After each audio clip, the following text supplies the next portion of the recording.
Good morning. Income tax ஒன்ல perquisites value of free or concession loan எப்படி calculate பண்ணணும் அப்படிங்கிற விஷயத்த இன்னைக்கு நம்ம பார்க்கலாம்.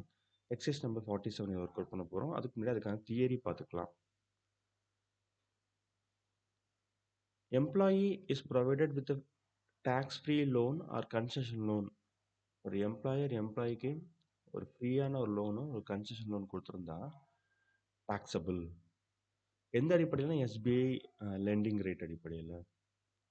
Same time, if the amount of loan does not exceed 20,000 கீழே லோன் இருந்துச்சுன்னா அது வந்து நாட் taxable. ப்ராப்ளம் பார்க்கலாமா? இது வந்து related to free loan. Exercise number 47.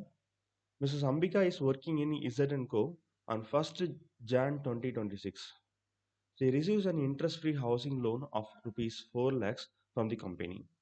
It is repayable in 6 years. If SBI rate of interest is 8.4%, calculate the value of perquisites. Let's see the solution. இப்போ பெர்க்யூசைட்ஸ் value பார்க்கும்போது நமக்கு ஏற்கனவே பார்த்துட்டோம். எவ்வளவு loan into SBI rate of interest அது நம்ம வந்து multiply பண்ணால் ஆன்சர் கிடச்சிரும். அப்போ 4 lakhs இன்ட்டு 8.4 டிவைட் பை 100 அப்படின்னு போட்டால் நமக்கு வி கெட் தி வேல்யூ 36,600. இது ஆன்சர் அப்படி போயிட்டா தப்பாயிரும். ஏன்னா நம்ம வந்து என்னைக்கு லோன் வாங்கியிருக்காருன்னா 1st January, அப்போது 26.